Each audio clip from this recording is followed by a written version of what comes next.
Share Shootout brought to you by Lion of Africa Insurance, insuring South Africa's future.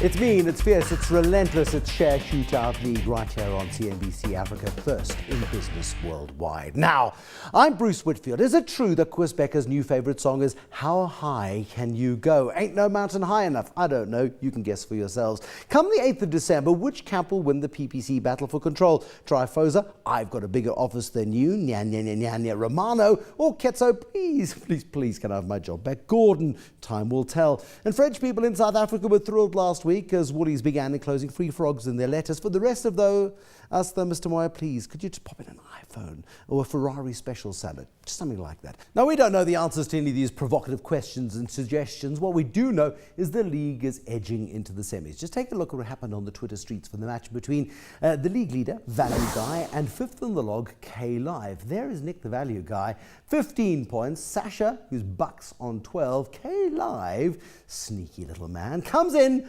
to the third spot, which is tied now between K Live and tonight's contestants, the Scot and Running Dog. It makes this round super duper exciting.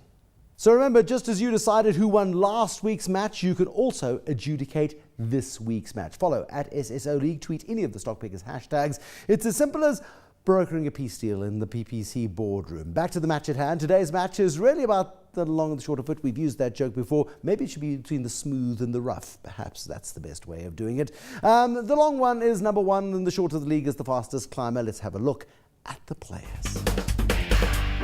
My name's Gary Booysen, Head of Trading with Vunani Private Clients.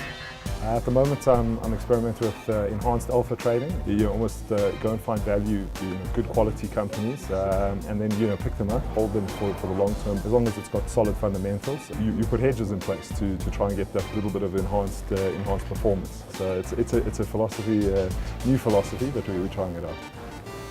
So it's going to be interesting. I think lots of prep work. I mean, it's a very tough show because you never know what the other contestants are going to do. But we're going to have to really go and dig out some good opportunities for the viewers. Try and I think also throw in a few curveballs. Try and find something, some of the more obscure stocks that are showing value. So far, my biggest competition has probably been Mike Harworth and Sasha. They've always been tough to beat. I think I have a shot at it. I think maybe the track record has been fair so far, but it's definitely going to be tough. I just hope the audience is going to base their decisions on the quality and the performance of the shares, not just on the explanations. Yeah. So I've got to look like it's very important stuff we're doing here. Absolutely. Chris Gilmour, investment analyst with Absa Wealth and Investments. Investment philosophy is very simple. Buy quality, get paid for holding it, and rarely, if ever, sell. That's interesting. Yeah, I'm getting some cheeky emails here. I think we'll keep that a secret for the time being. I don't want to show my hand just yet. Biggest competitor is the famous Sasha Narushkin. I think so, and I think maybe it's a bit different from previous times. I think the mind is going to be more concentrated now. Both Gary Running Dog Booysen from Vunani Private Clients and Chris the Scot Gilmour from Absa Wealth and Investment Management on an identical record with 12 points each. They're vying for your votes tonight, and you can break the stalemate. So who will it be, the newlywed and bearded Running Dog, or the long-weared and much smoother Scot? First, the house rules. Both players pre-pick 3 shares. Only I know what they hold. Each player must accept the other one's pick, at least one of the other's picks, and they've got 30 seconds to argue their stock picks. They can choose from the JSE. We give them an offshore allowance as well of 1 international stock per round. And as I go through this evening's court record, I see that only 1 international stock pick has been chosen. We get ready to rumble. He's looking like he's intimidating us, Chris Gilmour. He's grown a beard. He gets married and he lets himself go. Yeah. He does. Did you? If you let yourself go just because you're married now? Oh, I don't need to impress anyone anymore. Oh boy, you got so much to learn. I've only been married 2 weeks. Okay, Yeah. No, so much to learn. Okay, Gary Booysen, for the beard, I'm going to make you go first. So let's have a look at where you are headed this evening. You're in retail. We've had results out recently from this particular company. It is the superstar, the super stellar, predominantly cash retail king of South Africa. And you believe there's more to go in one of the loftiest shares on the JSE. It's not Naspers.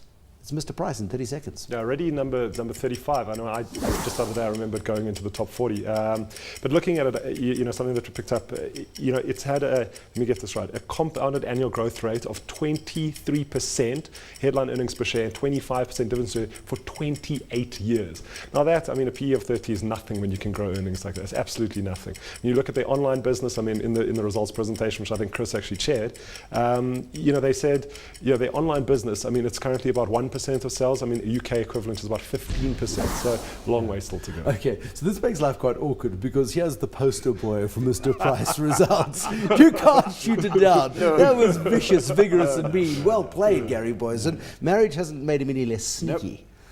I would have no problems at all in accepting this. This is the best retail stock out there, without a shadow of a doubt. I love it. What makes it so wonderful? I mean, yes, the numbers are good, but what makes it consistently deliver those sorts of numbers? I think it's the fact that they're way ahead of the curve. It's the only, in my humble opinion, the only decent online retailer in South Africa. And they've got a variety of channels where you can do click and collect, you can have it delivered directly to you. We've got a post office strike and nobody even noticed. No. You know, it was quite incredible. But in the rest of Africa, the degree of recognition they have in places like Nigeria, Ghana, when they're competing head on with companies like Zara and Mango from Spain, you know, it's quite incredible. So no, look, it's phenomenal how they've managed to keep ahead of the pack, and that's the basis of it, is this innovation and this incessant obsession with performance. I feel like it's 10 years ago and we're talking about Standard Bank. Because this is what people used to say about Standard Bank, didn't they, Chris Gilmour? I can't remember that, no. No, but they did. Standard Bank would consistently deliver 20% of earnings growth, and on a Sunday you'd read banknotes by Richard Stoven Bradford and he would call them boring, predictable and fiendishly clever, and what geniuses these guys are. You can't go wrong with Standard Bank. And for a long time it was true until it wasn't anymore. Look, fair enough, past performance is no guarantee of future performance, but as Gary said, 28 years of unbroken earnings. It's not a bad track record as far as track record. Any company in the JSE that's got that kind of track record. No, and that's the point, isn't it, Gary? I mean, I was talking to a value fund manager the other day, and he was just not a value fund manager, so he's laughing at value, but he's saying when companies come out with good news, you can anticipate the next bit of news is good, and until the good news starts wearing thin and you've got to read the tea leaves a little bit, you continue buying the shares because the momentum continues to drive those companies. That's got to be true, Mr. Price. No, I think that's 100% true. I mean, I saw a tweet the other day. It was Forrest Gump sitting on a bench, and it was like, you know, even I can understand how to trade around a trend line. I mean, that's it. I mean, you know, it's going up. You can keep buying it at this stage. I mean, any weakness, we definitely picking up, Mr. Price. There we go. Your first pick is accepted. Mr. Price taken with both hands. Chris Gilmour from Absa Wealth and Investment Management. You're going with the retail sector. Last week we had a short on this share because people go, it can't. It's rubbish. The family controls it too much. It's not going to go anywhere in a hurry. But you are, outside of the Ackerman family, the other fan of Pick and Pay. In 30 seconds, tell me why. But I'm shorting this one. Are you shorting it? Oh, it's not on my notes. Carry on. Ah, okay. It's in a PE of 37 times, which is way above any other share in the retail sector. I think next year, the year of austerity, and Mr. Nklakla is going to give us lots of austerity. The broad middle class is going to suffer in a big, big way, and I think Pick and Pay is the one that's going to suffer most. I think the last set of results, a lot of smoke and mirrors. They lost market share, not as fast as in the past, and their margin went up to the lofty heights of 1.2%. Unfortunately, it is priced for perfection, and against the kind of background we're going to get the next 2 years, I think that's dangerous. I thought you'd lost your marbles. No. But I just lost my notes. You just lost your notes. There we go. You were thinking to yourself, oh, we're going to take this one with a blunderbuss and blow it away. But the short on Pick and Pay is a brave short, because I think it was Clive Ramatabella Smith last week, K-Live, who said, let's call it short. And then we saw the little rally in Pick and Pay immediately afterwards, which is always the risk in a buoyant retail sector. And the retail sector is surprisingly buoyant, Gary. Yeah, I think, I mean, I was so hoping you were going to go along Pick and Pay because, I mean, you know, our retail analyst looks at, I mean, we look at just comparing its supply chain to ShopRite's supply chain, and they literally are 20 years behind. So, I mean, I would accept the short on Pick and Pay, although I do completely take your point. Shorting in a rising market like this is incredibly dangerous. I mean, if we were going to short it, I would probably pair it against something like either ShopRite or a Mr. Price. Okay, even. Explain how you pair. A pair trade is very simple. Like you just look at the same, nominal exposure on both your short and your long. You pair them off, so you take out all your market risk. So if the market does happen to go up, next 3,000 points over the next 3 months, it doesn't matter, because what you make on your long will make you more money than you're losing on your short, and you just play the spread widening. Okay, all right, so there we go. But so you're going for a very strong short on this one. Yeah. Where do you believe it should be? It's the eternally impossible question. No, it's very simple. I think, given the fact that I do not believe that in a reasonable time frame you're going to get the kind of earnings growth that most analysts out there are looking for, I would say instead of being in a PE of 37 times, it should be in a PE similar to ShopRite's. In fact, if anything, a bit less than ShopRite. In other words, a bit less than 20 times. So half the share price. What about the Braysher miracle, the guy from Tesco who's coming in to sort it all out and has had an impact? Yes, look, I think Richard Braysher done a great job. But as Gary said, I think many of the problems that Pick n Pay's got, not being in centralised distribution for so long, only very, very recently got into that. Stopping with the hypermarket program some years ago, and only recently, grudgingly, getting back into it. You know, they're just not in the same league, frankly. So for one man to put it on his shoulders, I think is very unfair. Braysher's done a great job, and I think he's got a lot of latitude within the family empire, much more than his predecessors. But even so, I think the problems that confront Pick n Pay are of such a magnitude that it can't be fixed in any sort of reasonable time frame. That it can be fixed, I agree, it can be, but not on the kind of time frame that is built into that very, very high, that's been discounted in that huge PE. So if you're going to take the PE from 30 times and down to 20, you're saying that the share price should be trading between 35 and 40 rand? I think it'd be a more reasonable price, yes. Okay, Gary? Yeah, I agree with It should that, be, but will it? And is it worth shorting? I still don't think that a naked short is a good idea. Okay. But we're talking about a naked short. We're not talking about what suits you, Gary. We're talking about your trousers are off. Yes, I wouldn't. When the tide goes out, you'll see who's got their trousers off. But I think it's a decent short, but I would pair it against something else. And I think it's a very safe play. In terms of the rules of the game, this is a naked short. It's a naked short, right? It's a naked short. I'll take it, yes. You'll take the naked short? I'll accept it. Woof. Boom. You've been exposed. Okay, so your naked short on Pick n Pay has been accepted. Yeah, there we are. PE ratio of 37.5 times. Probably should be trading between 35 to 40 bucks. Not going to say it will, but it should. Gary Booysen from Vunani Private Clients. Let's have a look at Consolidated Infrastructure Group. Please, you go to the smaller side of the market in 30 seconds. Why? I think, still it's an unbelievable company. I mean, the deal that they did with AES, which was one of their now bigger divisions, was fantastic. I think they paid about 135 million for the operation. Latest set of results which just come out, they made operating profit of 82 million. So, I mean, this is literally just about paid itself off already. I mean, it's cleaning up waste off oil drilling in Angola. I mean, it's a great company. I mean, Conco, their other big division. Also, I mean, they've had some of their projects moved out, which has just, I think, made the market a little bit nervous. You've got a nice little pullback that you can buy into. Great company buy. There we go. You're nodding as if you might have to accept this one too, Chris Gilmour. I like CIG. I must confess, if you look at the whole of Africa, the fact that they're into this whole electricity infrastructure deal is really quite incredible. So I'm very tempted, I must confess. If you like it, you have to accept it. It's one of the unwritten rules. It's difficult to turn this one down, I have to confess. This is a tough one. I think I'll have to accept You know what Gary Booysen does is he has back copies of every single show we've ever done. He understands your prejudices, he understands your fears, he understands your concerns. He's taking it seriously, that's good. I do think that he's hired one of those guys, the sports psychologists who spend time in the changing rooms of the Springboks or the Proteas or Bafana, especially Bafana, to learn what fear really is.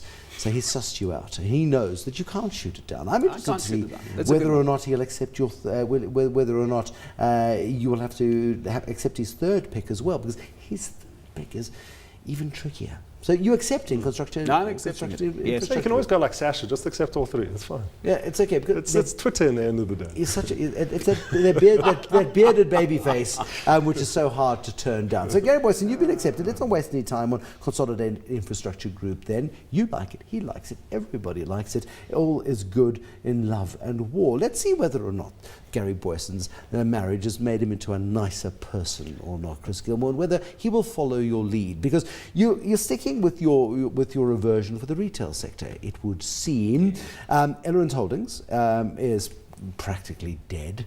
It should leave the market wide open for the survivors, and that is Lewis, and that of course is JD Group, and we've seen pretty decent rallies in both of those counters in the last couple of weeks. Why then, in 30 seconds, would you also short Lewis?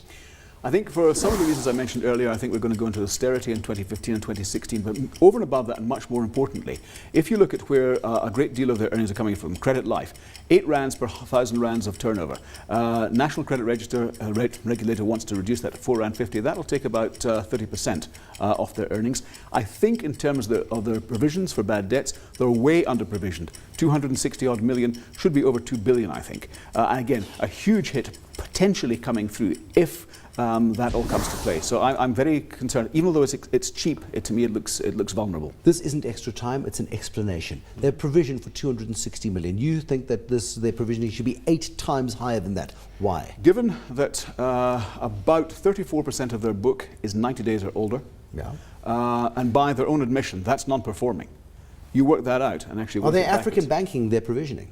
I'm not saying that. Am I suggesting it? You're No, implying I'm it. not. I'm not implying it. What I'm saying is it could be vulnerable in a situation where all that unsecured credit is being reined back, and where the consumer is becoming less and less inclined to take out more credit.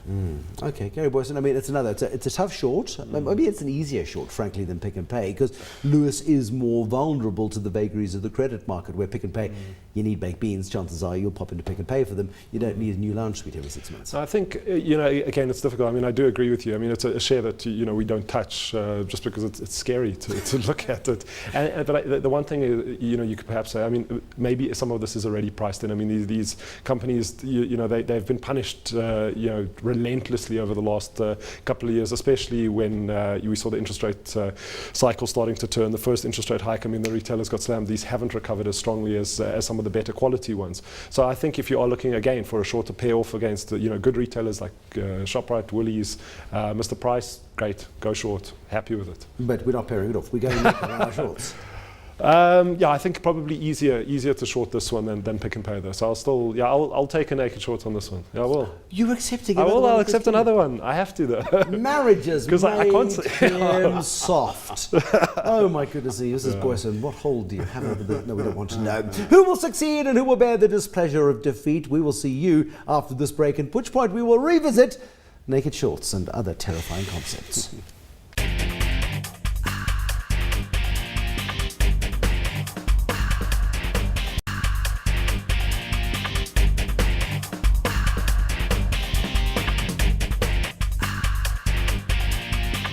This is CNBC Africa. You're watching Share Shootout League, the only league in the world without first aid kits, although we should have them. Remember, this is match day number 31, and it's standing room only from here on. After tonight's match, all of the stock pickers will have played 7 matches, except for Laven, the good guy, Go Paul. This shows how quickly time and the league points have passed. So only your votes can change the look of this league. What you have to do is follow at SSA League and vote for either the Scot or Running Dog in tonight's Mutual Admiration Society, where they have both picked each other's shares. Both times. It's incredibly dull. They're not fighting nearly enough. But perhaps that will change in the next part, because Chris Gilmour from Absa Wealth and Investment Management is going for naked shorts, Pick n Pay and Lewis so far. He's called shorts on both of those, and Gary Booysen has reluctantly accepted both. He would like to do his fancy covering nonsense, but all of that sort of stuff, we're nice and simple here on Share Shootout League. No fancy stuff. And then Gary Booysen from Vunani Private Clients. Mr. Price, Chris Gilmour fell over himself with excitement and happiness and joy at the almost 30-year track record of this extraordinary South African business, which is going pan-African and is doing remarkable things by South African standards online. And then Consolidated Infrastructure Group, he said, yeah, I'll take it. I roll over. I'm accepting it. So 2 picks each, and they've accepted each of their picks. So hopefully we'll get some fisticuffs as we go to the final round of a battle for the stock picks of the evening. Let's see where we go with this one, Chris Gilmour. I'm going to make you go first this time round. You're going short again. So. You're becoming incredibly predictable. Yeah. Now, this is a marvellous business. It's had books written about how wonderful it is. It's in the United Kingdom, so it's your offshore allowance. It's tonight's only offshore pick. It was once dominant. It was once the superhero. It once employed the current chief executive of Pick n Pay, except now they've been found out to be telling porcupines on their numbers, and you're not forgiving them. In 30 seconds, why do you hate Tesco? Tesco has already had a big fall, 41% this year, but after the last results which came out, where they identified £263 million worth of losses, the Serious Fraud Office in the UK has been brought in, and they're doing a major criminal investigation into the company.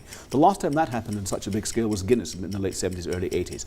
That's the first problem. Secondly, they're up against Aldi and Lidl, the German discounters, and they're losing market share. They've still got 28% or thereabouts, but I think they're going to find it remarkably tough in this kind of environment. And their offshore operations in China, Korea have not been particularly successful. There we go. So Tesco, a short on Tesco. Gary Booysen? No, I'm going to shoot that down. I mean, your mini portfolio of 3 retail shorts, I think my mini portfolio of 3 is going to way outperform that.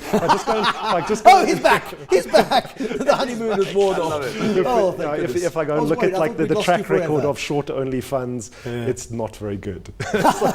so yeah, I'm definitely going to short that down. And also Tesco, I mean, I haven't looked at Tesco in a huge amount of detail, but I remember shopping at Tesco, and compared to Lidl, Tesco is 1,000 times better, just from my experience. So I'm going to give it. Frankly, have got more money, more people are being employed in Britain, and they can go away from Lidl and go and buy up a little bit, Chris Gilmour. Aldi is opening over the next 5 years 550 stores. Short Aldi, yes. Yeah, well, no, look, I mean, they've got an operating profit margin of close on 8%. Tesco's 2.3% or thereabouts.